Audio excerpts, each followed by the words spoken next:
Hey, Shane, Yeah. have you seen Scream 2? No. Have you seen Scream 3, though? Let me think. No. Well...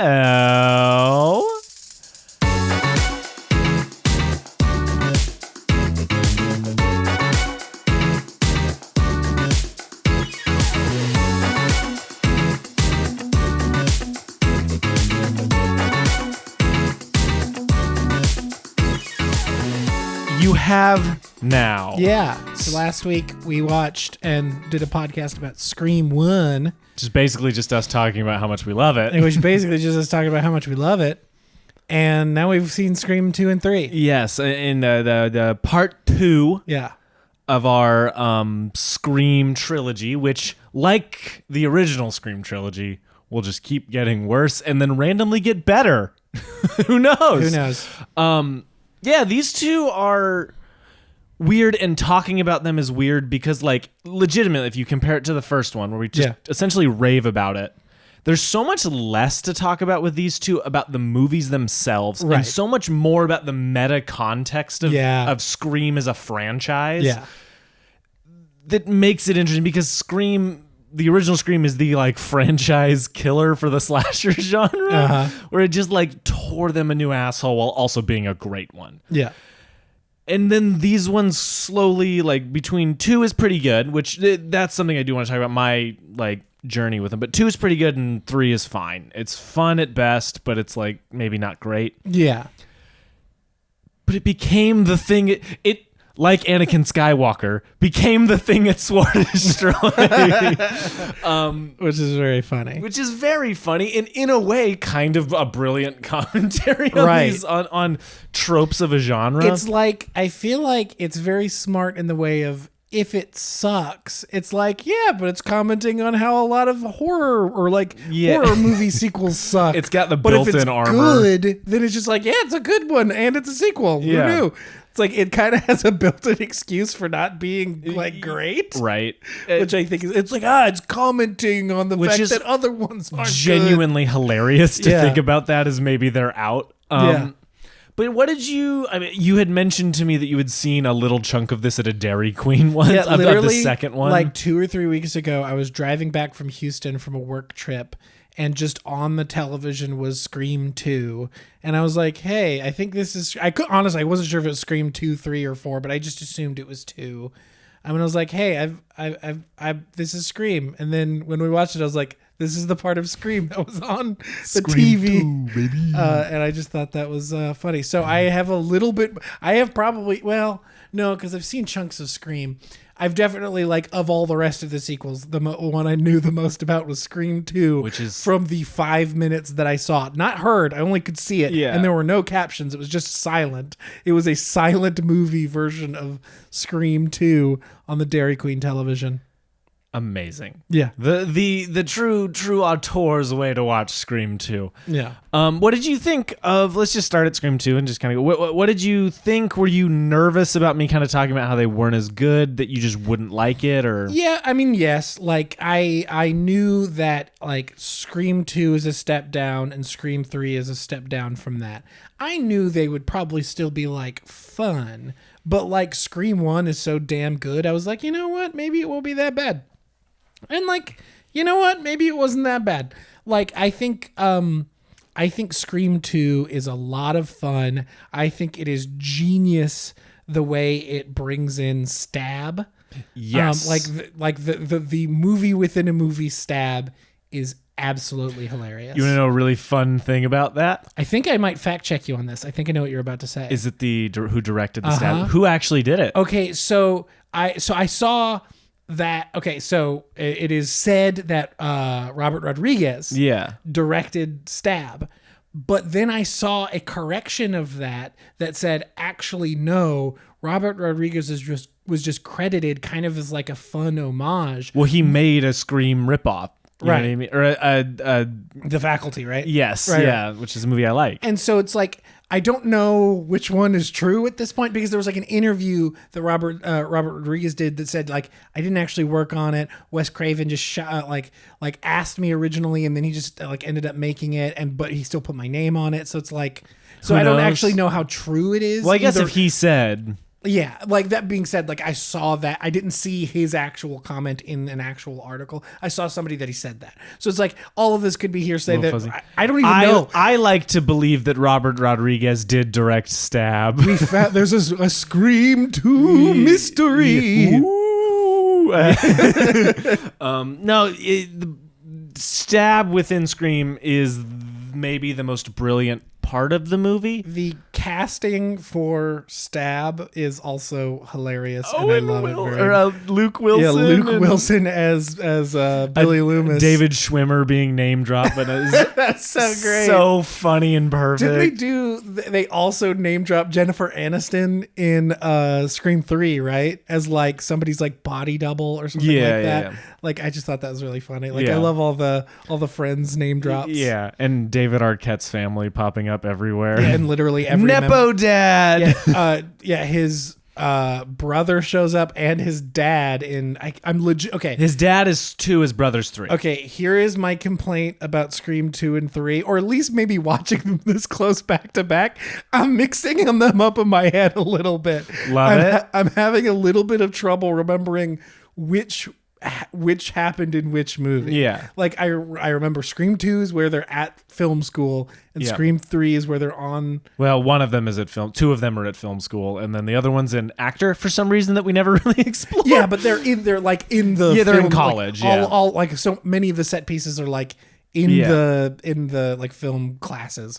And then Scream 3 is on the set of Stab 3. Which is so fucking funny. Yeah, like look, the running gag of Stab is wonderful, and it also is like a genuine commentary on like what we do with real life horrible events and stuff, like which I think is both brilliant and hilarious. Yeah, and how they use that in the second one to like plague her life. You know what I mean? Like, is cool and is an interesting thing to do for that character. You know, kind of taking her on the journey of like closing off and isolating. Yeah. Which is like the only thing I'll give Scream 3 is like, I've heard the complaint that it makes no sense that Sydney would, spoiler for these movies. Spoilers for movies. We always do this like a little too late. Yeah, well over 20 years old. But we always, people complain that like Sydney isolating in the third one to the point where like no one knows her real name. She lives like a hermit in this house with her dog, who's adorable. People have complained that doesn't feel like a natural progression of that character, but it's like, I completely disagree. Thank you. The end of Scream 2 has everyone she loves dying, and then Dewey and Gale Weathers rolling off to the hospital together, and her just walking off alone. It's like, yeah, that's what I would be doing. Yeah, I completely disagree. I think it makes a lot of sense for that character to like isolate. Like, it's one of the few really smart things the third one does. Yeah. But like talking about the second one as a commentary, like it really does a good job of finding the horror sequel thing. You know what I mean? Like the third one, a big complaint I have watching it a second time is it doesn't really feel like it's commenting on anything. They're just like, in the third one, all bets are off. And it's like, there are still rules you could exploit. It's like somebody didn't want to do the research, which is the screenwriters, the only one the screenwriter of 1, 2, and 4 didn't write was 3. And so it's like, interesting. It just feels different and worse. Yeah, it isn't as smart, I think, as 1 and 2 were. Where it's like 2, like you said, still has a lot of commentary about the genre and the fan base and the world around these horrible events and the horror movies that kind of spring up from that. 3 is like kind of a continuation of 2, more or less. Yeah. Where it's like, it's just, they're making another Stab movie. And it's like, this is a sequel. So, or like technically it's the third one. It's like, it doesn't have that same like sharp commenting edge. Yeah. That the first one do. Well, and hilariously, The first two it's do. the one that steers like the most into the like mystery where the killer's leaving clues at every crime Yeah. and all of that stuff. And it's the one that feels like the dumbest mystery. Yeah. You know what I mean? Like even the second one, rewatching it, I was trying to remember. I was like, okay, wait, I remember what the killer is. I remember one. I don't remember Timothy Olyphant being the killer because he's. But even with him, it's funny. He like vanishes for like the last half of the movie Yeah. completely, and then pops back up, and you're like, did you just not want to try to hide him better, Yeah. and so you just wanted us to forget about him? That's my complaint with the second one, where it just kind of the ending comes out of fucking nowhere. Yeah. It's like more so than like the first one. Well, his half of it, his motivation is fun and screamy to me. You know what I mean? The other, Billy Loomis's mom. It's just like there was no world where we could have guessed that, No. or there was no clues to it whatsoever. It was just like, oh, you're okay, so you've just been lying to us this entire time. Like Yes. like yes. and that like frustrates me. Where it's like, look, I don't expect to like know the answer ahead of time, but like I should be able to look back and go, you should be able to watch it again and be like, I missed all of this. It's like no, like none of that is there. No, at all. which is a bummer, and it's got a few like it's still very smartly written. Like I love the last moment where Sydney just walks up and shoots the dead person, just making sure, and then Yeah. tosses the gun on the ground and walks off. So good, such a good final girl. Sydney Prescott's the best one. As far as like when it comes to the slashing of slasher movie, I think the second one might be the most slashy to me. Yes, in terms of like, well, they even comment on that. Right. The bigger,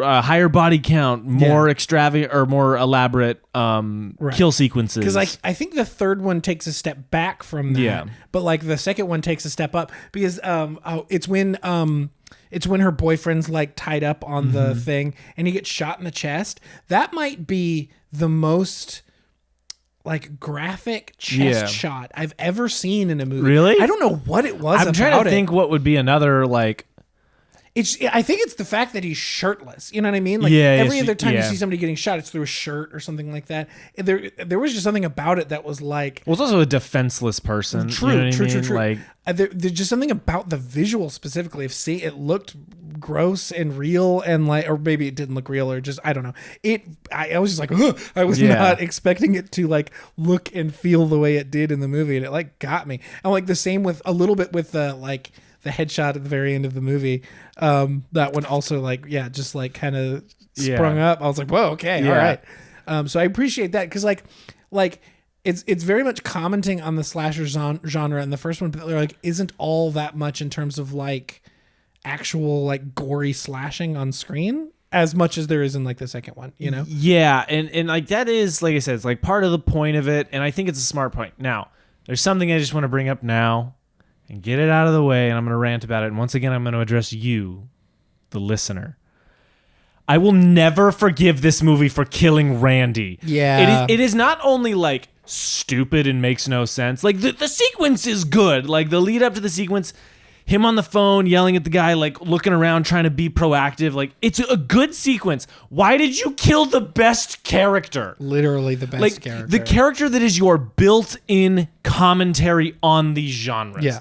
It's so like it is such a stupid, boneheaded move to kill him off. Yeah. And I will never forgive this movie for doing it. Literally, I think I would bump it up a half star on Letterboxd if he didn't die. I agree with that wholeheartedly. He is literally the best character in that entire movie. And like again, like you said, that sequence is very tense and it is well executed. But I agree where it's just like, man, When he dies, it's not like, no, it's like, come on. Do Yeah. we have to kill Gale, please? you're gonna kill anybody, please. My review for the second or the third one was the scariest part of this movie is there are 2 Gale Weathers. It's very accurate. But the second one, I don't know, man. Like the second one's funny. Yeah. You know what I mean? Like the third one has some good comedy in it, but it feels like it is just a lower and lower return on investment for all of these things they do. It is Like- legitimately just Scream 2. Well, here's the- Like it's not Scream 3, it is Scream 2. But Scream 3 doesn't even have 2 killers. It doesn't work as a mystery at all. No. Like that's the thing is the guy who ends up being it. Like the one clever thing it does is like that the guy who ends up being the killer fakes his death, but only in the third act, like only in the actual funhouse sequence, which sucks because the funhouse sequence is a great setting for a Scream movie. Yeah. It's like, and there's good stuff within that sequence of like horror and tension and but it's nothing amazing. It's all just like, this is pretty good. Yeah. In a better script, this would be amazing. Yeah. And so that's frustrating.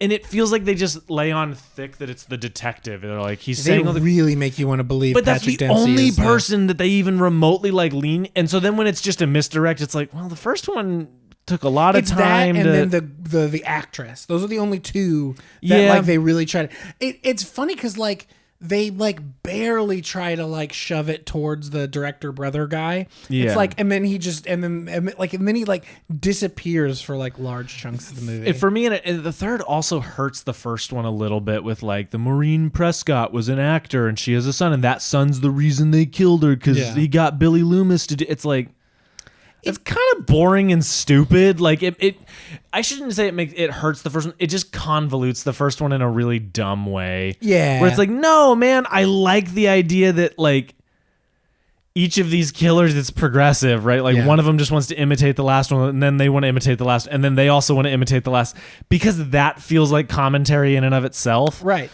But Yeah, doing this whole thing 100%. where this guy started it before and then because they did this, he took up the man. Whatever's dumb to me. That the same writers didn't work on 3 but did work on 1 and 2. And 1, 2, and 4. And 4, but I'm only talking. You haven't about, seen 4, yeah. But I I would can just comment, like, feel the yeah. fact that is true. But like that also just goes to show that like 4 is also considered in my opinion is the second best Scream movie. Mm-hmm. Like I think 4 is great.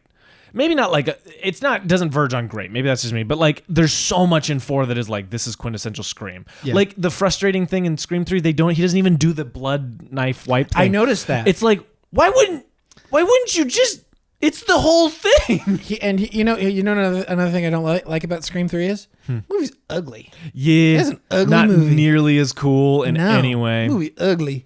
Like that last sequence of them in the like weird dungeon theater room. Yeah. It's like it's just like lighting wise and color wise it's just like ugly Bland, and bland and drab. There's like a couple of sequences where they're in this room and like everything's tinted. Yeah. Like everything's like sickeningly blue, but like not in an artistic choice kind of way. It just feels like why does this look ugly in this room? Like I don't know. That was something I noticed where it's like I think Scream 1 looks pretty darn good, and Scream it honestly it does. That's another thing that I feel like takes a step down each time. Is I feel like the look gets a little uglier each time. Well, too. and another frustrating thing to talk about. Scream 1, right? You have the first interaction between Gale and Dewey, right? That's their first journey together. Yeah. Scream 2, they change it where it's kind of like now they're feuding instead of just having this like weird she's manipulating him maybe, but also she maybe likes him, whatever thing. And then Scream 3 just does that what Scream 2 does again. Yeah. The exact same thing. That's what I'm saying and when I it's say so boring. Scream 3 is Scream 2 too. Yeah, like the one redeeming thing Scream 3 really has going for it is the Carrie Fisher thing. Like Yes, that holy scene is shit. so funny That and scene so cool. rules. Like That's kind of the one real big standout. I mean, there's a couple of like pretty good sequences that are like tense at least, but nothing that even comes close to Scream 2.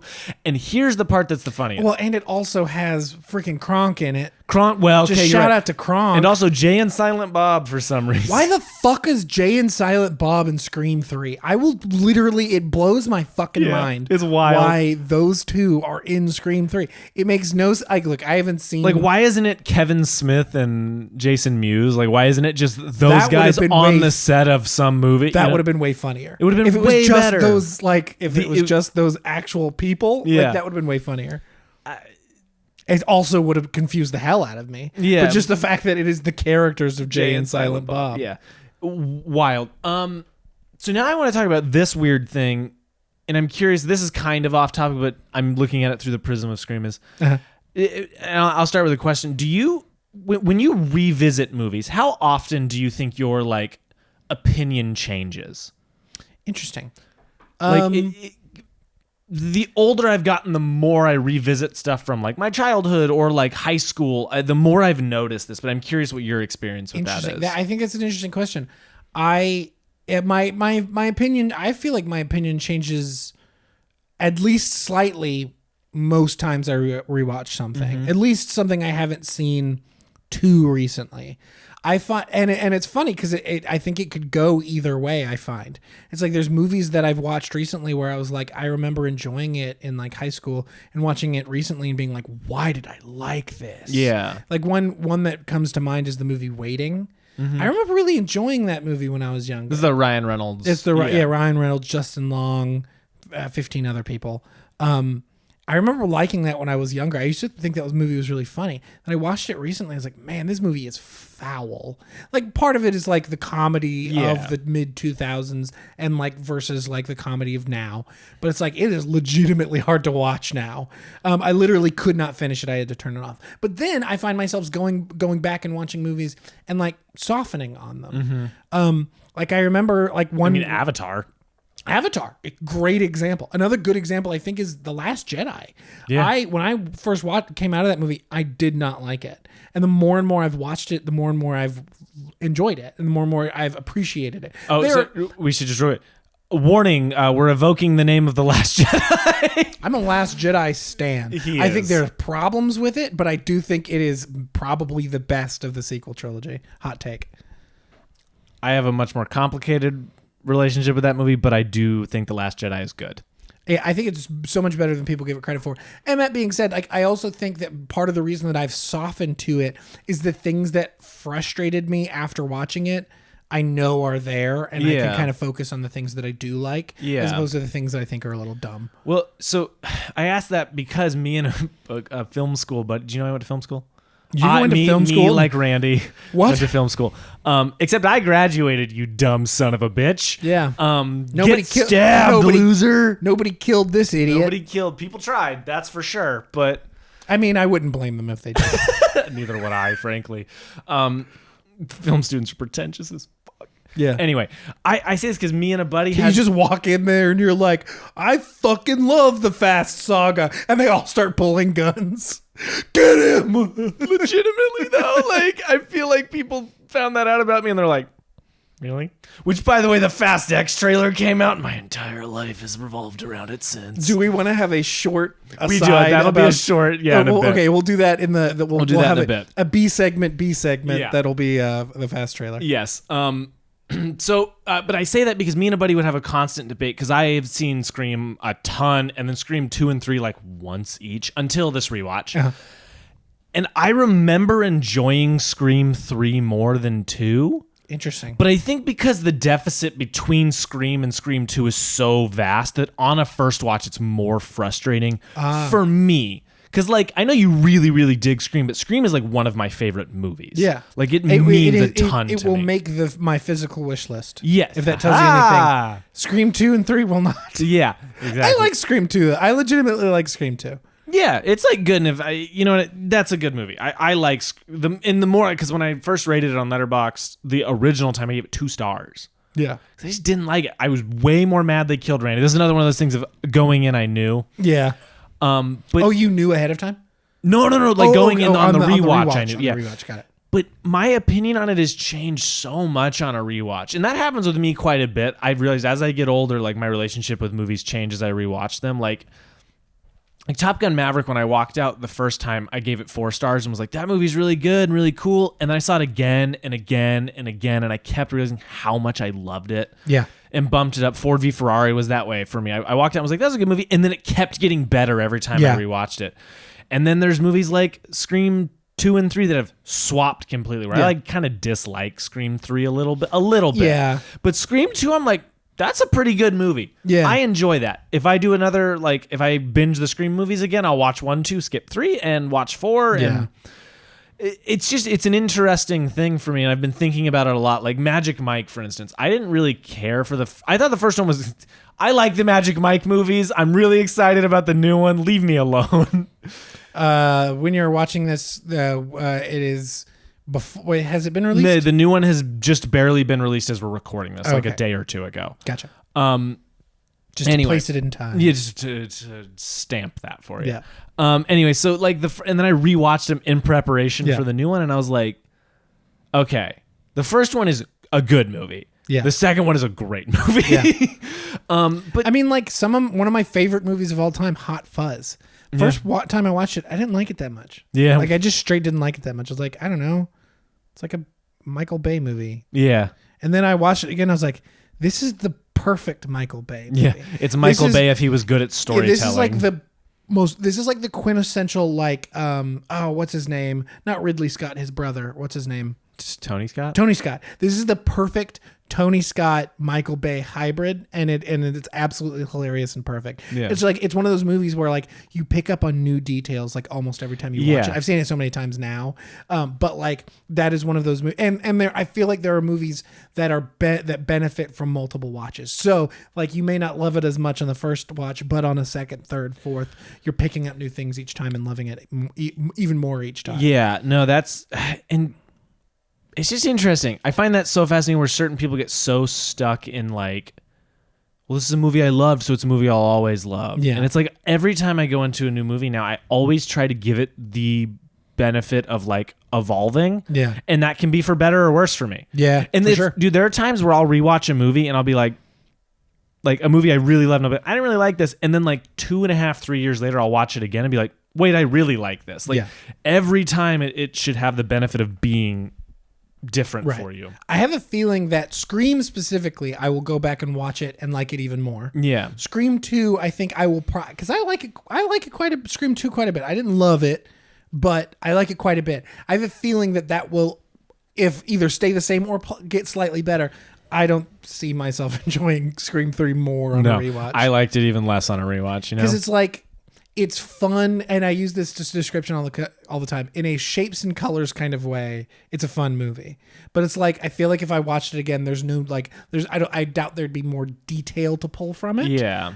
Because I just don't think it's there. Yeah. In the same way that it is there for Scream 1 and Scream 2 to a lesser effect. Yeah. And I mean that like Scream 3 it has a disadvantage where like the horror sequel turning into a trilogy is weird, and they clearly thought it was going to be the capper to it, but it's not exactly what they don't really know what they're commenting on.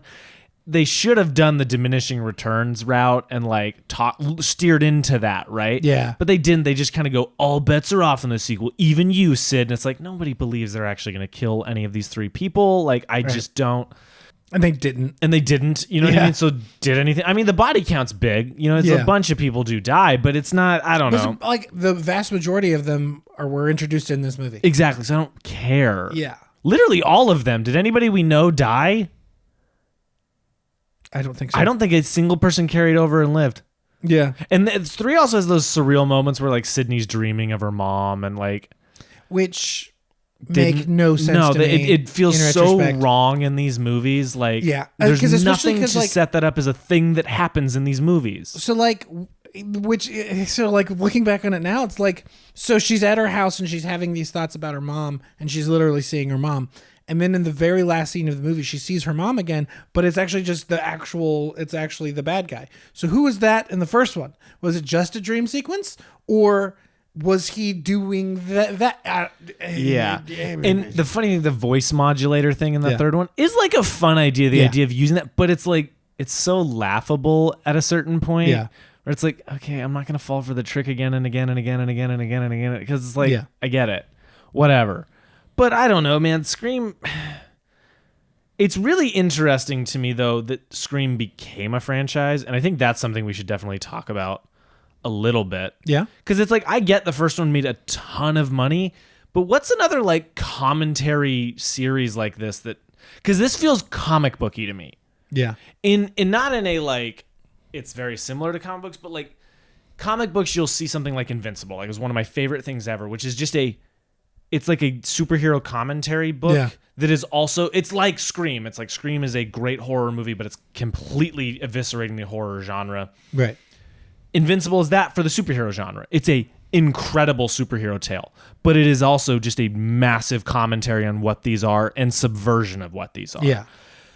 And it's a 144 issue series. It's super long, Scream as a series is interesting where like I don't know that it was relevant coming out as quickly one after another as they did. Yeah. And I think that is like the heart of that issue, where it's like horror didn't change at all. So there was Right. no need for Ghostface to come back. Right. Which is the key, in my opinion, to 4 and 5 being pretty good because they took big breaks. Yeah. Like 10, 11 years and then 10, 11 years-ish between both of the, between 3 and 4 and 4 and 5.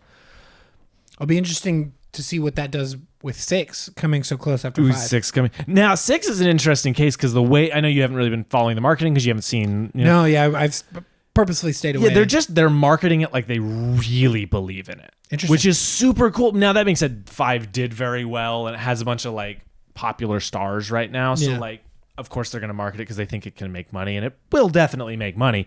But they're marketing it a little, not to evoke the name of The Last of Us, which is like the best thing ever, but they're marketing a little bit like they marketed The Last of Us leading up to it, where it's just like you watch the trailers and you see the promotional art, and you're like, it feels like you guys know you have something cool. Interesting. So I'll be curious about Scream 6. But that to me is like the root of that problem is like horror didn't have time to change, so it. That makes complete sense. After 2, it had nothing to comment on. It was just they were popular, so they made another one, and it fell into the trap. It became the thing it just set out to destroy. Right. In a way that like kind of blows and Yeah. kind of is like weird, but is also in a meta way kind of a brilliant commentary in and of itself. Right. Where it's like, again, like we go back to what we said earlier, is like, I don't like whether or not that was intended. Like, Yeah, dude. it's like they have that immediately like excuse of like, oh, we were commenting on how all, third installments of horror movies suck. so weird. Except like, for Halloween. Isn't the third one like supposed to be like the best one? well, the third Halloween movie's weird, right? Because it's Halloween season of the witch and Michael Myers isn't in it. Yeah. And there's a lot of people who are like, if you took Halloween out of this and just called it season of the witch, it would be a horror classic. Yeah. And I think that's, I haven't seen it, but I'm really curious based Because on I've heard that. that the third one's, I've heard that's supposed to be the best one. Well, That's what I've heard. the first one is, I think, famously the best one, Interesting. Halloween-wise. Oh, okay. And then the third one is because it's a weird spin-off Yeah. thing that those who can get past Michael Myers not being in it and having nothing to do with the Halloween mythos, Yeah. they love it. Yeah. The Bone Orchard mythos. The bone. Hey, comic plug. Shout out. Jeff Lemire, come on the pod. Come on, pod. Dude, come on. Seriously, we've been reaching out. Come I've on. sent ravens to you repeatedly. You have not received my owl. Yeah. Yeah, but Scream's fascinating where it's like it has some of my favorite stuff in horror and some of my least favorite stuff in horror. Interesting. And it became this thing that was like, I mean, like, in truth, Ghostface is one of my favorite horror icons. Yeah. Maybe my favorite horror icon. He's the only one you've got on a shirt. He's the only one I got on a shirt. And I want, like I've said, I want a Scream tattoo. Yeah. Kind of a subtle one, but a fun one. But I want, like, So just a big ghost face on your chest. come on. Don't tell them. They're going to steal the idea. Or the hand on the knife wiping away the blood. Honestly, that's not a bad idea for a tattoo. That's pretty good. But yeah, other things. Do you like going into Scream 2 and 3? Do you still like your core trio of Sidney Prescott, Dewey, and Gale Weathers? I mean, I never liked Gale that much. Yeah. But So like- you're a Scream fan. I love Courtney Cox, and I think she's doing a good job at what she's supposed to be doing, but she's just not very likable. Yeah. But yeah, I love Dewey. Dewey rules, I love man. Dewey. I love Dewey. He Okay, I'll be honest. And another thing I don't like about 3 is the fact that he didn't get stabbed to death and then survive. Like, he gets stabbed to death and survives in the first one. He gets stabbed to death and survives in the second one. And then he just, gets knocked gets beat out. up a little bit. Yeah, he gets, punched. Yeah. No, he needs to get stabbed a couple times. Hey, but in Scream 3, he got to get the killer. You know what I mean? Yeah. He gotta put him in the ground. You know? Head, Dewey, head. Yeah, I love how he just steps up. Yeah, Pow. which is great, right? is Like really such a good. good hero moment for him. Yeah, just so it's like I appreciate that, but I do wish he would have been stabbed. I don't know, a couple times. Yeah. If you ever wish so much violence on someone you love. I just want to watch him get stabbed once. No, I agree. I kind of agree. And again, Scream tried to break its own tropes with like the only one killer and all that. Right. But they didn't even comment on their like, who's your partner? They didn't even say anything. Yeah. It's like, Why wouldn't you make that a bigger deal? Yeah. It's frustrating. Scream 3 is frustrating. Now, Scream 2, pleasantly on a rewatch, like I said, I enjoy it. I just kind of like that movie. Yeah.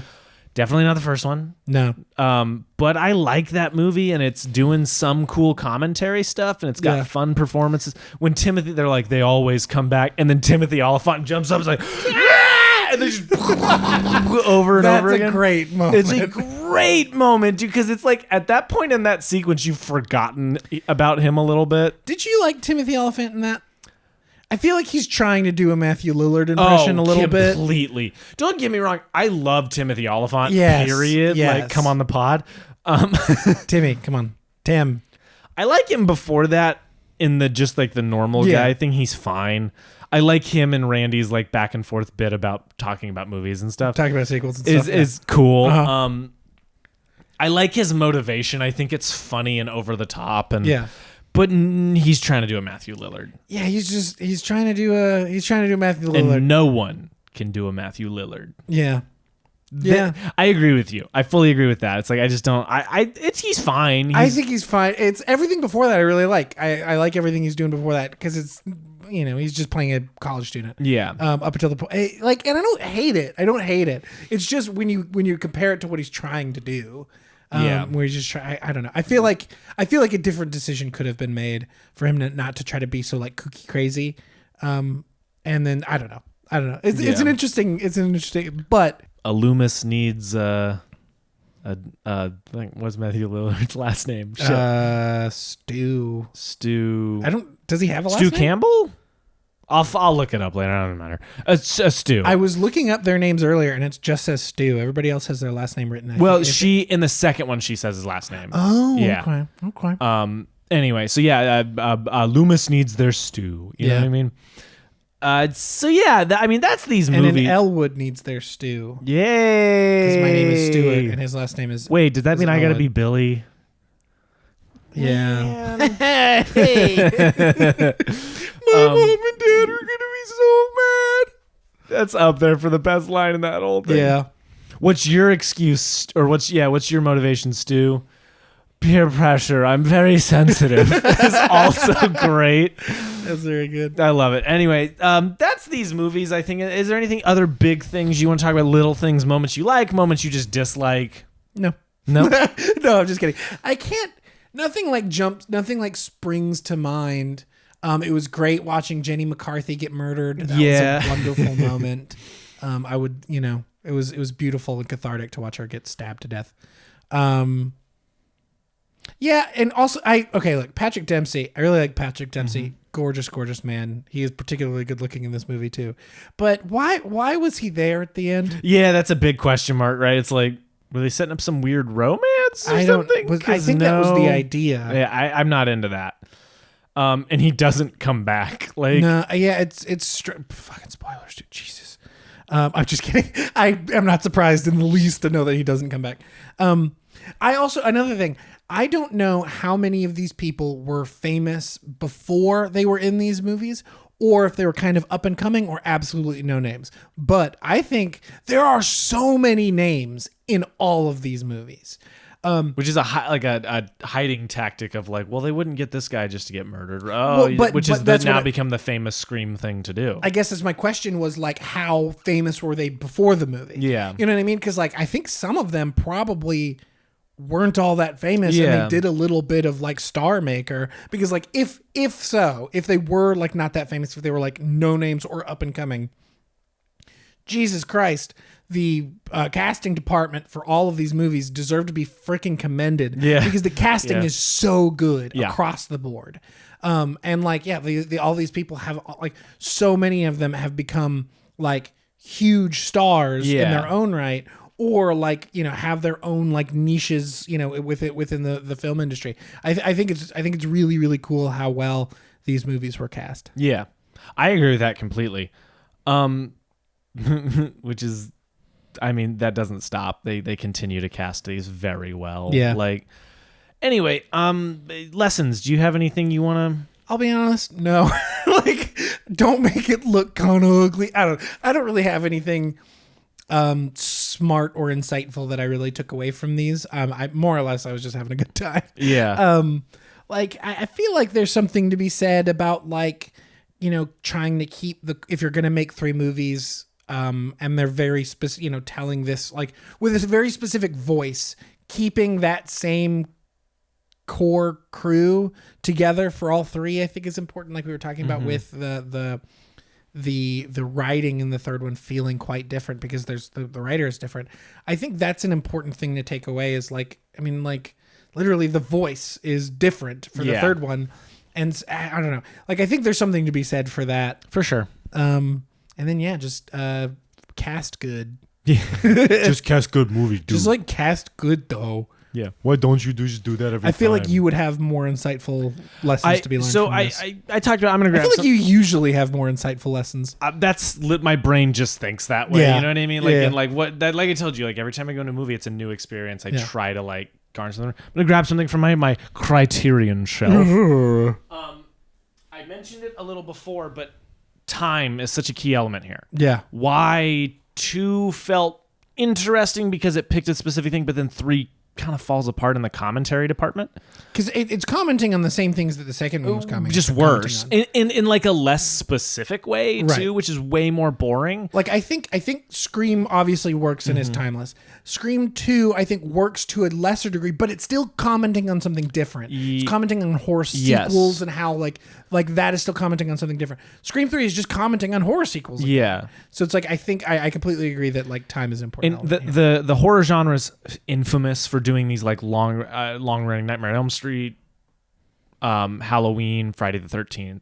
Yeah. The dozen other like hyper long running series. Jaws kind of became it for a while. Like there's like 4 Jaws movies. Yeah. But I want to reference something from the Criterion Collection, the Before trilogy. Now I don't know what you know about these movies, and I'm not going to talk about anything in terms of like what the content of them. But these movies came out like 9 years apart. Yeah. And it's called they're literally the Before Sunset or Before Sunrise, Before Sunset, Before Midnight.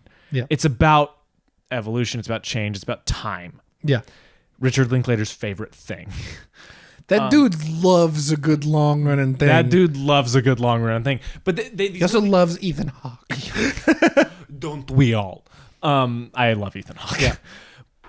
But what's interesting about these is if they had come out every 3 years, I don't think I would have cared as much. Yeah. Now that being said, I watched them kind of quickly back to back, but you see it. Yeah. You see a 9-year-old or Ethan Hawke each time the movie comes on. You feel the age and you feel all of this time of them changing how they view things. Yeah. And I think that's what makes these special is because it's a trilogy that took like 20-something years to happen. Yeah. And that is what hurts these is that they just kind of were like, okay, we got to make another one for money. You know what I mean? Which is now we're potentially seeing again in this franchise. Yeah. Again, like I'll be interested to see how 6 feels different from 5. Yeah. Which is, and you know, there's things they're doing to really differentiate it, but those could all be superficial. But what made 4 interesting, I'm curious how you go, is that time and horror changed. Right. And then what made 5 interesting is horror changed again. Yeah. And so they had fresh things to mess with. They didn't just have to kind of make stuff up or rehash things. Yeah. I think that's my lesson is if you're going to do something like this and you comment it so perfectly in one, and then you take the meta approach of doing the sequel and literally doing the sequel, and it works out for you, it's like maybe give it a breath. Be patient. There's this like necessity for creatives to like, well, this worked, so somehow I just got to get the next thing out. You got to churn, no. Yeah. It's like, take a breath. There are things that will work for that.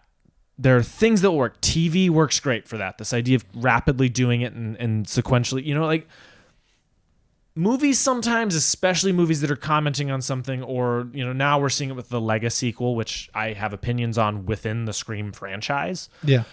There's stuff to be said there. So my lesson is really just when it needs time, give it time. Don't just rush into this because then you'll get a Scream 3. Right. You'll get a movie that feels like it's just retreading an already kind of retread. Like, right. And that hurts it. So anyway, the Before trilogy is a great thing to look at for that, of where it's like they're 3 very similar movies, but they're also completely different because the people making them aged and changed. I mean, I know all of this isn't always up to the director, the creative course force. not. A lot of times we know that the studio has a lot to do with that. Well, like, The Matrix I is was a great just example. about to use that Yeah. example.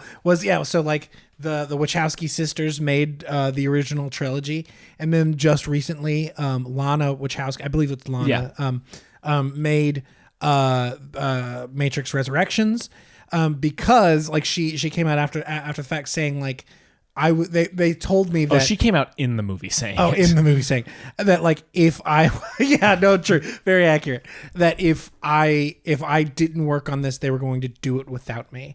And so Lily didn't come back because she said everything she wanted to say with the Matrix trilogy. There wasn't anything else she wanted to say, but Lana said like I want to have some ownership. Yeah, it's like either they're gonna do it without me or I do it, and so she did it and made a movie that comments on being forced to do it. Yeah, which is fucking wild.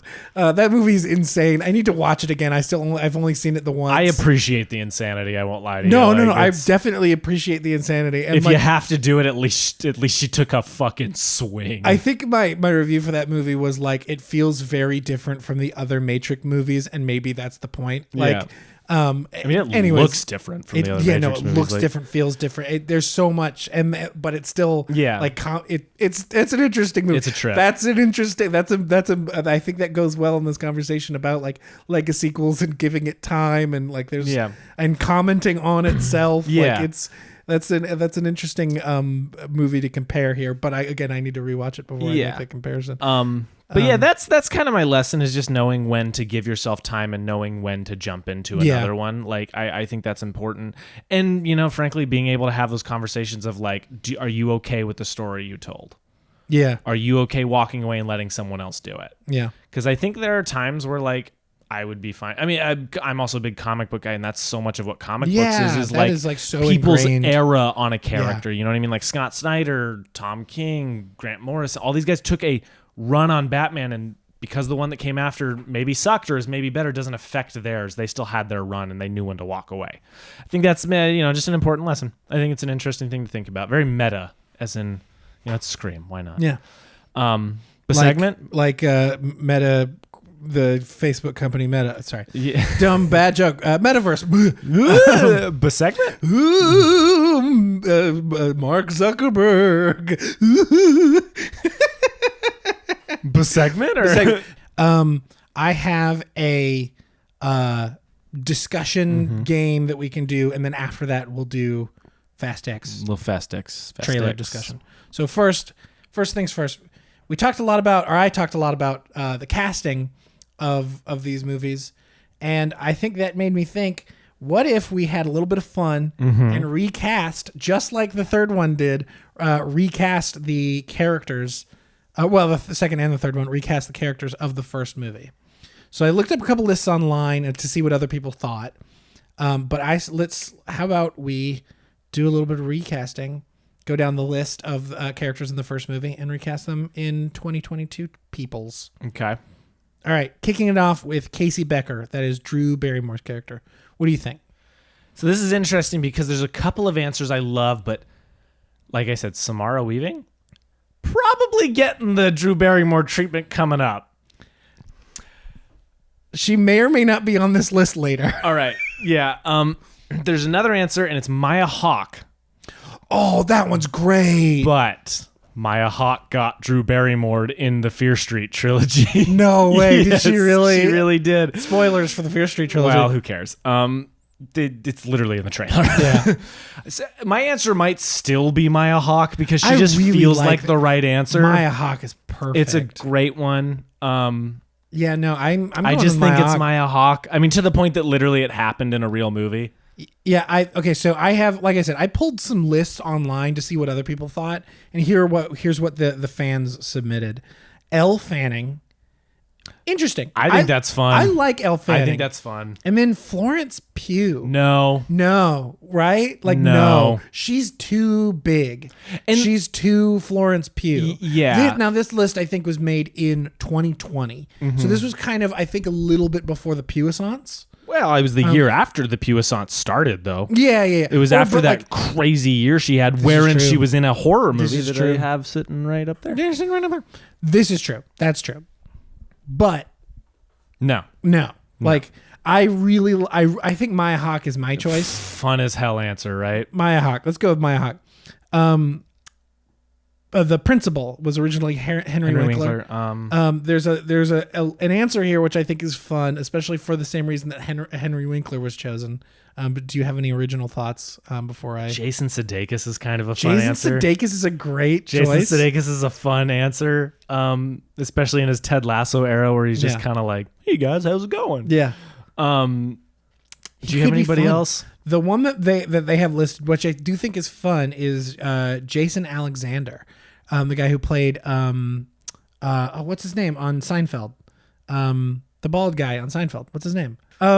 He plays George Costanza on Seinfeld. I think that's a fun one. It's a fun one. We haven't seen him in a while, and especially since like Henry Winkler was like famous for being on a sitcom, and then he was in this. Like I think That's true. That's a that kind of fun- like mirror that's a image. fun, But you could also make that kind of same thing about Jason Sudeikis being Yeah. like SNL sitcom, and then this. Yeah.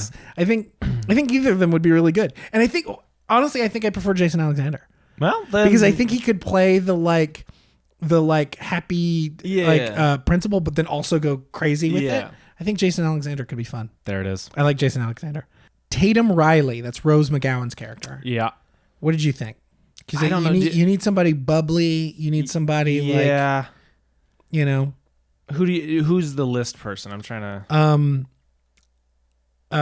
Kiernan Shipka.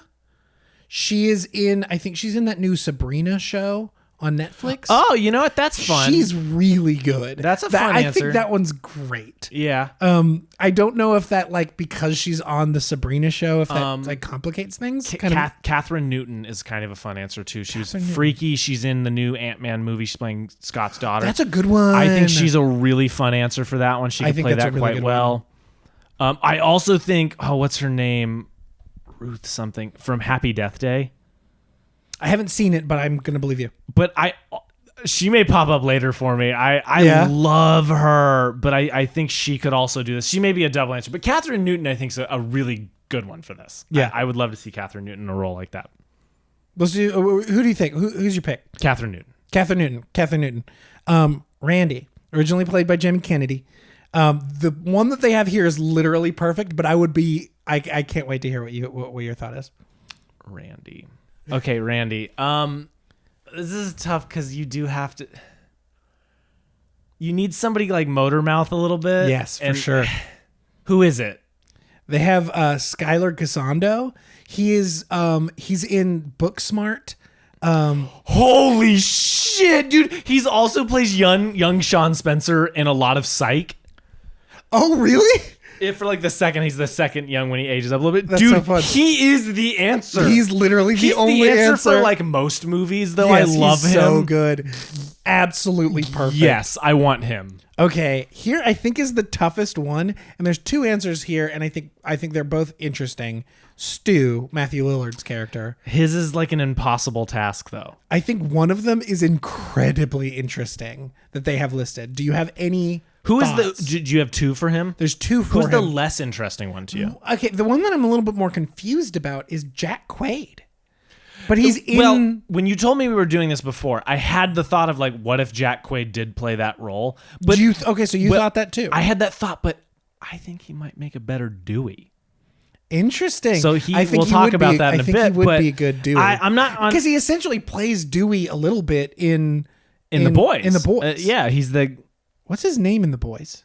Uh, Oh, he's got some stupid name like Dewey. Stewie. Is it Stewie? No, sorry, it's Huey. That's Huey, not true. Huey. Still fucking Still so fucking funny. close. Okay, I do think he would be their We'll answer. talk when we get to yeah. That's really funny. Who's the really good one? I think Victoria Pedretti from Haunting of Hill House. She's I think that is an incredibly weird, incredibly cool. I don't know if it works or not. I don't know if it works at all, but it's so intriguing. It's an interesting thought at the very least because I feel like she could. Well, the funny thing is, I also think maybe she could play a good Sid. yeah, Like, yeah. I agree with that wholeheartedly.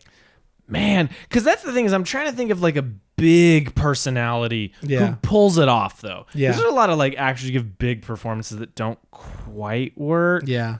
You know what? Who I think could be really good? Jack Dylan Grazer. He's Freddie Freeman from Shazam, the friend on the crutches. Wow, that would be good. That would be good. He's kind of the right age. He's got that kind of lanky, tall guy. He like would also be sporadic great as energy. Randy. He would also be great as Randy. He would also be a good He Randy. would be a great. I mean, he's literally in Shazam. He's the just comic Randy. book superhero He's Randy equivalent. in that. Man, Jack Dylan Grazer though, that would be a good one for Randy, probably more specifically. But I Yeah. think he could do the kind of, Yeah. like, I don't know. It's like I think the question is like, do you try to redo Matthew Lillard or do you do a different take? And I think if you do a different take, I think she's an awesome pick. Yeah. In like the way that's completely wrong, but maybe that's why it's cool. Right. Like I've never seen her give that kind of performance, Right. but she's amazing. That's the thing is like I think if you give it to Victoria Pedretti, you have to give her a different take. Yeah. You say like, we're not doing a Matthew Lillard impression. Do what you're gonna do with Like this. still a big performance of some kind, but we like want you to have an immense amount of fun with it, but just don't try to do Matthew Lillard. yeah. That's an interesting. I like that one for the sheer insanity I and the agree. name drop because I love her. Preach. Billy Loomis. This is a very hard one because you need somebody who is like I think there's a fun one here. The one that they have listed, I think there's a fun one. you need someone who's gorgeous but also horrifying. Yeah. Timothy Chalamet. That's a good answer. It's not a terrible one. He could do it. I mean, he's Yeah. Timotei, you know. Yeah. What's their fun one? There's two fun ones. I think there's one that's right, and then there's one that's fun. Joe Keery, Steve Harrington. I think he's a But really. see, I almost think he would be better for Stu than he would be for. He would be a fun Stu. He'd be a better Stu than he would be a Billy. If you do a Matthew Lillard, He's a good pick. He's a good pick. If your own take, we'll do Victoria Pedretti, and then for Billy Loomis, I think another good option is Evan Peters. That's a good one. Evan Peters like 10 years ago, yeah. Yeah, 5 look, years ago. He's a little old, I think, Yeah. at this point. But Evan Peters could play the shit out of Billy Loomis, yeah. Yeah, Evan Peters is a solid answer, I think. Evan Peters could play the shit out of Stu also. Oh, we didn't talk about this. Sorry, this is a slight like, are Stu and Billy in love?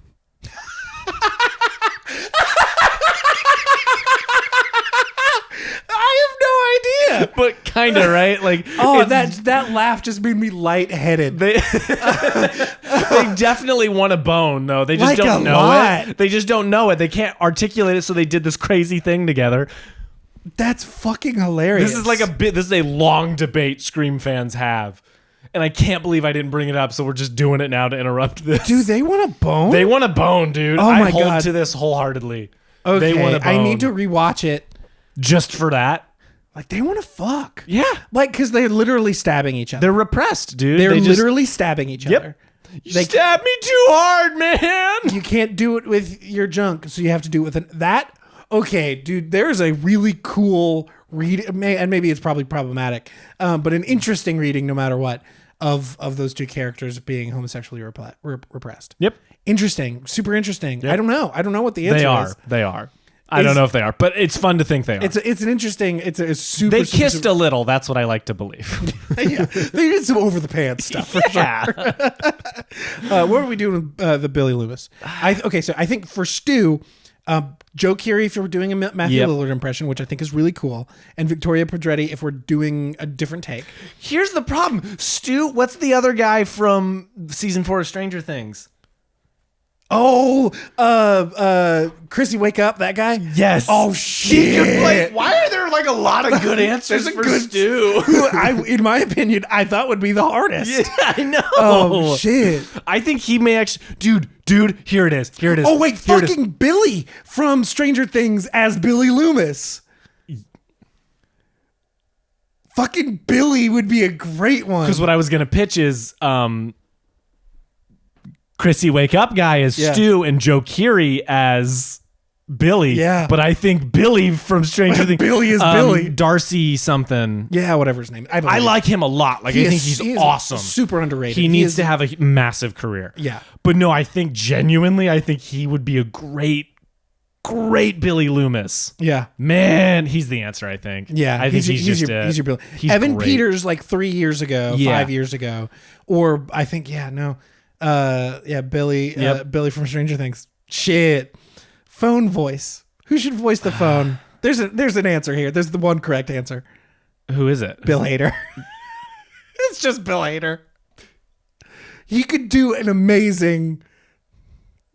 What's your favorite movie? Like, what's your I'm favorite just horror laughing movie? because I'm picturing him not doing what you think he's gonna do, and just Yeah. going, "Hey guys, what's your favorite?" Like they keep like, "You're supposed to be scary. You're not actually asking." He's like, "But all I do is talk about movies." Like I'm Yeah. Bill Hader. Yeah. Yes, that's Like, right. awesome and fun. That's great. Gail Weathers. Who do I not like? I think I think Samara Weaving could do a good job here. Kate Siegel could also do a really good job. Kate Siegel. Hill House. She's in all those. Yeah. Okay. Yeah. I She think, could be I think good. she's a good one. I think Siegel's she's just a a good great one. pick. So no Samara Weaving. Yes on Kate Siegel. I think so. I think so. I think it's a good one. I think that's super solid. Deputy Dewey. Jack Quaid is a little bit for me a Jack great Quaid's pick. fucking good, but he plays Huey. I know, but isn't that and he is also already in the Scream franchise now. I have no idea who he's playing, but I know he's in the new ones. what's their answer for? There are two. Okay, yeah, and I think they're both interesting. I think one's better than the other. Okay. Michael Cera. No, No? I'm out. I like Michael Cera. I like Michael Cera. That's not what I'm saying. Michael Cera's too far in one direction of what Stewie needs to be. Interest. Oh, I see what you're saying. Like- Because he has to have a little. He is You have mostly. to- He's a little sheepish, but you need him to have a You little have bit to of badass. believe, yes, not even necessarily badass, just some believability that he would run into the building. Yeah. And I don't No, believe and- Michael Cera would. Yeah. No, that's fair. That's fair. And the other one's John Boyega. That's an interesting one. Now hold on. That is a fun answer. Yeah. I kind of wait. Why isn't the voice of Ghostface just Pedro Pascal? Because shit. But a little bit, right? But a little bit, right? It needs to be Bill Hader for like the movie meta nature of it us. for us. But Pedro Pascal would eat the shit out of that. He would eat the shit out of that. John Boyega. Do we like? I think John Boyega. I Is more fun. I will say I also think John Boyega like Force Awakens John Boyega when he's just a little bit younger. Look, I'll be honest with you. Has he aged a day since then? I don't think Maybe so. it's just the roles he's picking. I think he's picking more mature I think stuff. John Boyega is a fun answer, I think it's a and fun I think answer. John Boyega can just do anything. You know what I mean? All John right. Boyega or Jack Quaid. Jack Quaid's a fun one though. Now Jack Quaid being in Scream maybe excludes him. I think that complicates it a little bit. All right, Sidney Prescott. This is a hard one because I think Jessica Routh, I believe is her name from Happy Death Day.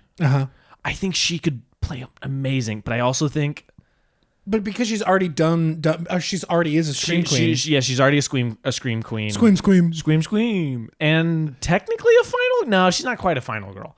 But I also think Victoria Pedretti. She could be super solid. I think she could be great. I also think Maya Hawke could be a great Sidney Prescott. There's a lot of good answers to this. There's two here. What you throwing my way? First one, who I think is less interesting. Naomi Scott. She was in. Okay, now wait a minute. I'm very familiar with Naomi Scott. I've loved Naomi Scott since Lemonade Mouth. I don't know The what that Disney is. Channel original movie. Oh where they're my a God. band.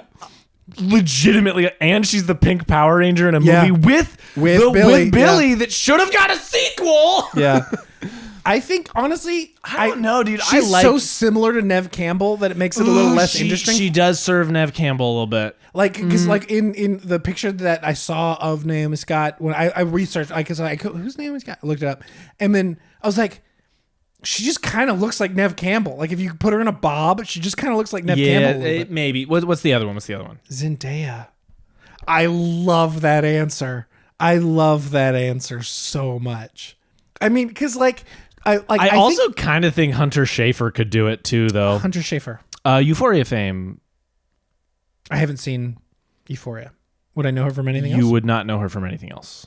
Let me You look would her up. recognize her if you saw her. She's such an icon now. But I no. Well, like Hunter has the look for sure. I just like Hunter Schafer a lot too. Yeah, I haven't seen her in anything, so I can't speak to her. Yeah, acting. Zendaya might just Zendaya be is such a good answer, pick. though. You know Like, who would be, not to evoke her name because I know she's somewhat of a controversial figure, but what's her bucket? Sydney Sweeney could be her friend.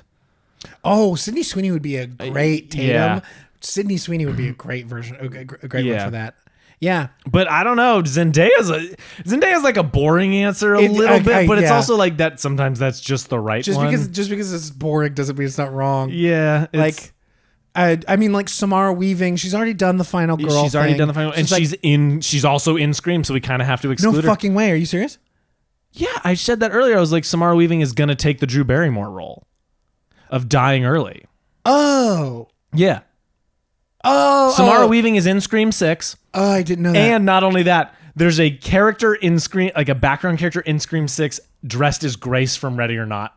Wedding dress, Bangalore, like... Bandolier. Thank you. Bandolier. I don't know what I'm thinking. I think that's a planet name or something like that from Star Wars. Sure. I was thinking about Chewbacca when I said it, so...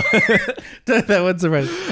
But yeah, she's literally there's a shot, and I can show you just the shot because it means nothing. But there's a shot of that. But she's Samara Weaving's in Scream 6. Okay, cool, interesting. Okay, so that I think that does exclude her. So is Tony Revolori, which is also great.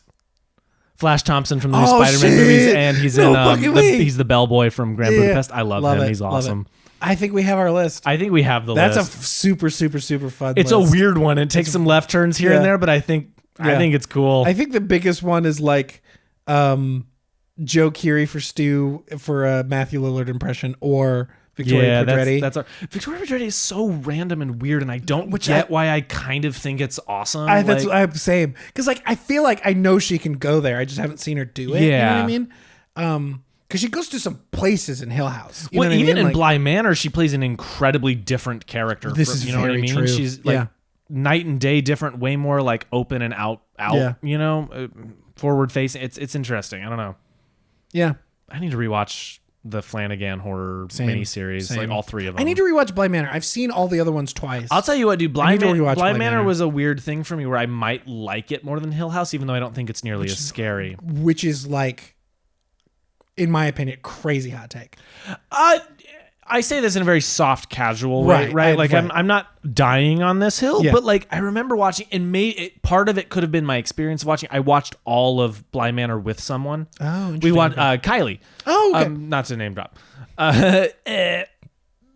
We watched it all together, and so we had a Cool. very, Okay. very like beautiful experience getting That- to watch okay, this thing that- together and discuss it and kind of live in it together. I love that. Which is that, but it's also like this weird gothic romance, but it's a surprise gothic romance. I can't remember which one or we may have done it with all three. I'm honestly not positive, but me and Megan watched. I know for a fact we watched all of Hill House and all of Midnight Mass. in one sitting. I can't remember if we did that for Bly Manor. I kept telling myself I would make Midnight Mass last a while because who knows when we're gonna get the next Flanagan miniseries. And then I didn't. I watched it in 3 sittings. That was me trying hard not to. Me and Meg started at like 7:00 at night, and we were like, "We're not going to do it this time." And then it was like we got through 2 or 3 episodes. And we're like, "Fuck it!" Like we're just gonna have. Well, yeah, that time around tomorrow. 2, 3, 4 is when or like 3, 4 is when you get that big o ass twist Yeah. in that, and you're like, well, here we go. Yeah, yeah. Crazy list. Great movie. Would be super cool to see this sequel, but we're never going to see it.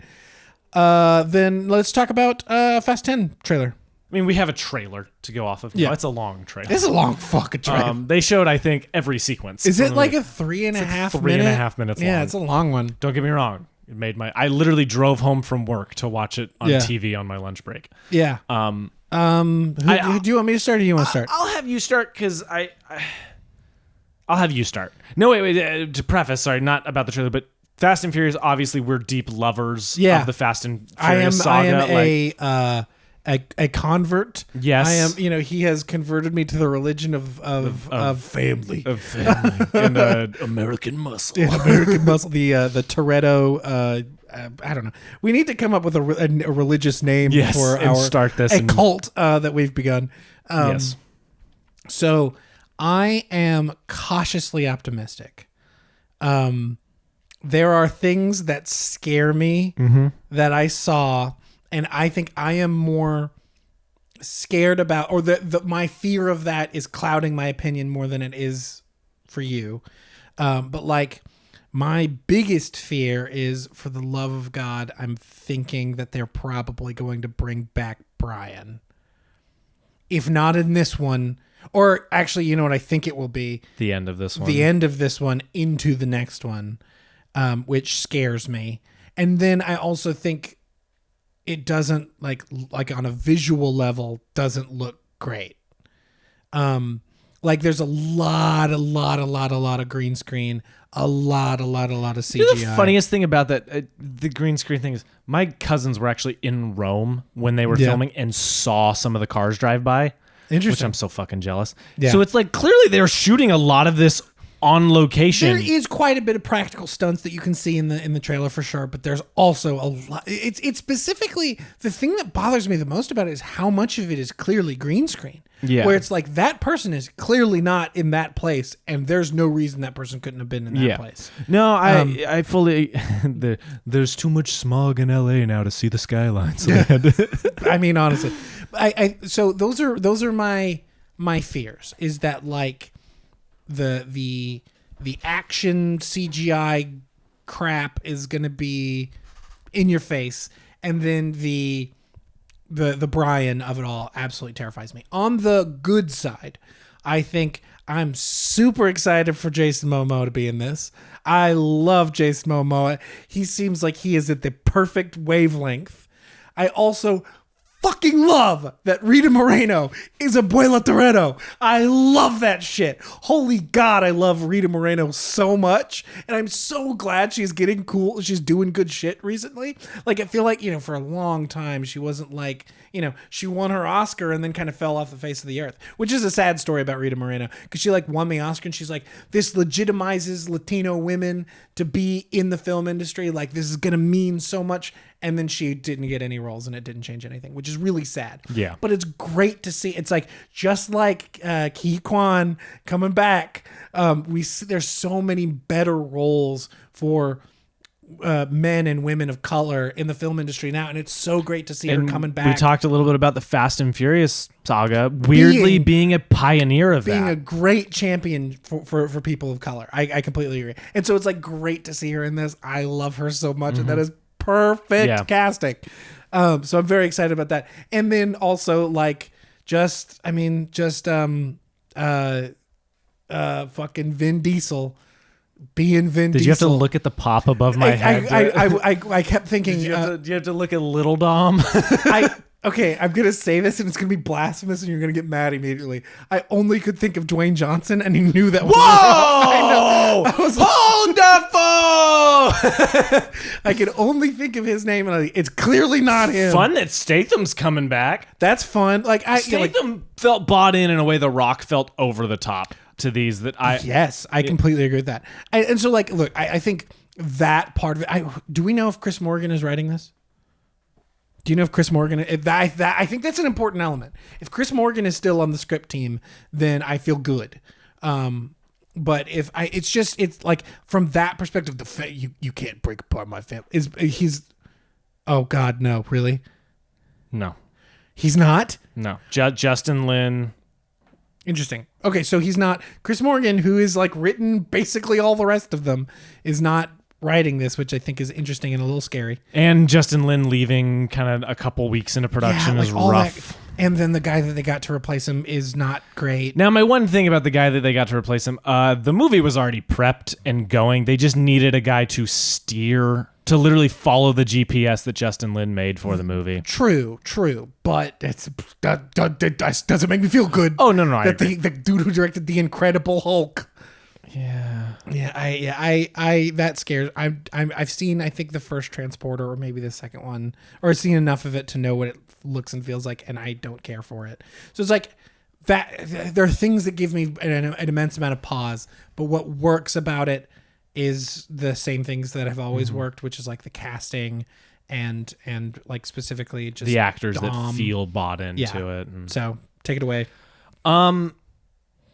I was horrified to watch the trailer. I was so scared. And then I started it and laughed for about 3 minutes when I found out who Jason Momoa was playing and the motivation for that. Yeah. But then Jason Momoa licked blood and Dom fought 2 helicopters in a car. Right. And I was like, fuck it, I'm in. Let's go. Salute mi familia. Like, here's the thing. And I told you this. It's like, I'm worried about all the things you're worried about. Yeah. I don't like that there's so much green screen. Like CGI, I get eventually you have to CGI do, is but fine. and it Like, does look it's like a lot of the driving is practical, which is all I really care about. I get that sometimes blowing up a real car is maybe dangerous. Yeah. I'm worried about that. I'm very morally afraid that they'll bring back Brian.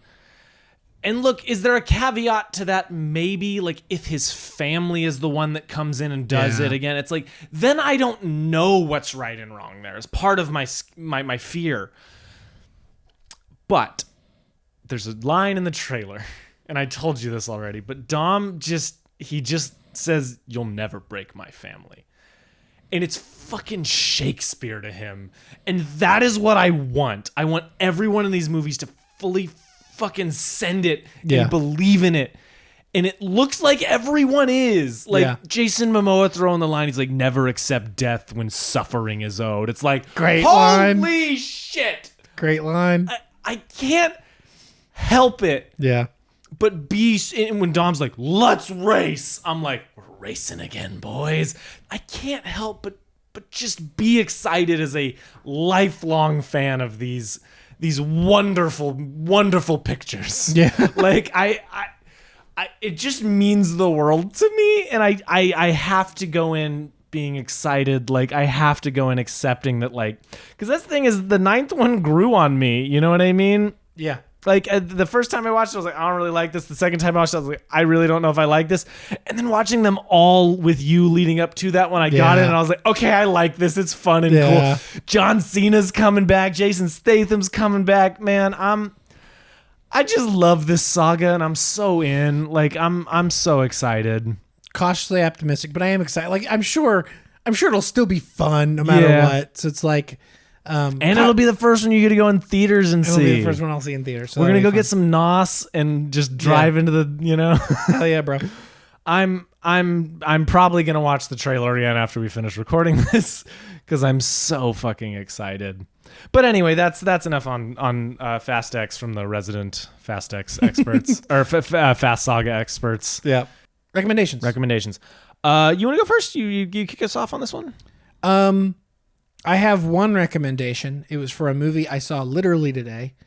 I saw it in the theater. I've been trying to watch all of the Oscar Best Picture nominees. I am one away from seeing all 9. I think this may or may 10, not. all 10. It's 9. Why does it change every year? They have 10 open slots and they can choose whether or not to use them. I don't know why. You didn't nominate like Nope or something just to do it. I agree. Preaching the choir. RRR. That one's too cool. We know that. Yes, we do know that. We figured that out. So I've seen all but Tar at this point. The one that I saw today was Triangle of Sadness. Which is the one I haven't seen, by the way. Yeah. The last I haven't seen. So we just need to trade. You watch Triangle of Sadness. You watch Tar. I want to be able to see it in the theater. Shout out to Alamo. Thank you, Alamo. They've been doing all of the Best Picture winners, as far as I know.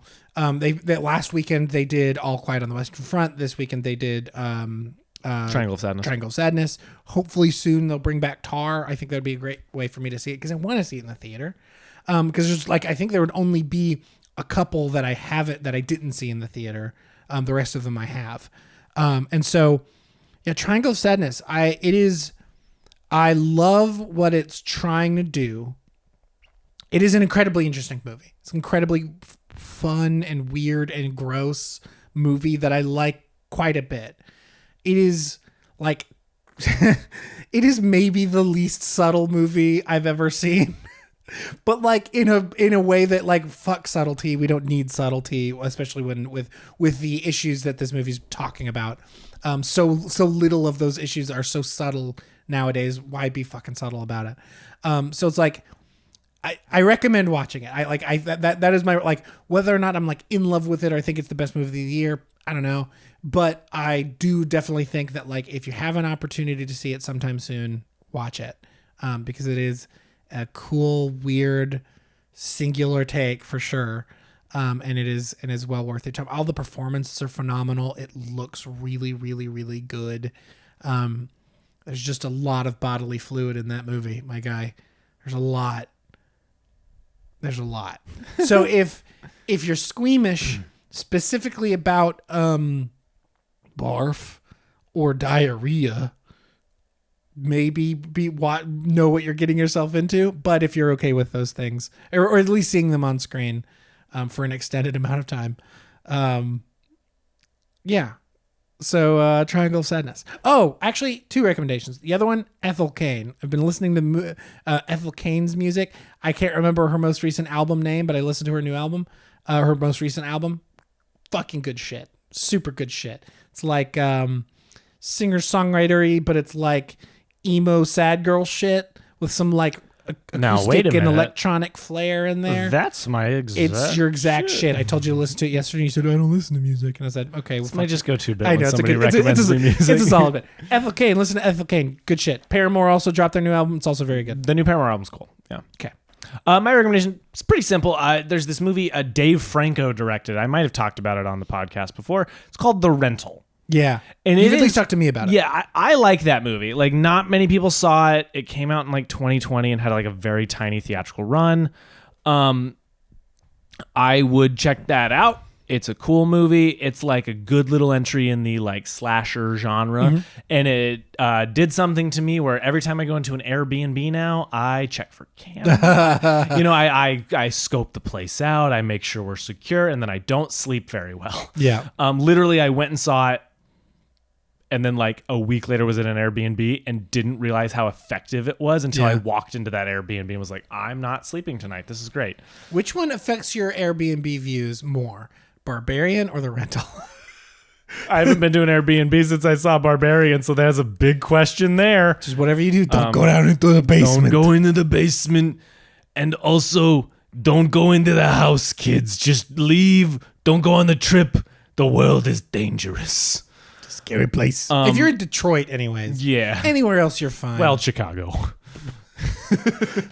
fucking Cleveland. Yeah. Anyway, you got a bunch of stuff to watch. Watch these 2 Scream movies. I think they're interesting for the journey. Plus, podcast you prep for next week. Scream 6 is about to come out. There's a reason to watch Prep them. for those. Prep for those, Next week, we're talking about Scream 4, Scream 5. which I'm super excited about. Yeah. But yeah, you have that. You have some music to listen to, a couple of movies to watch. So go do that. Or, I don't know. Don't. Live your life.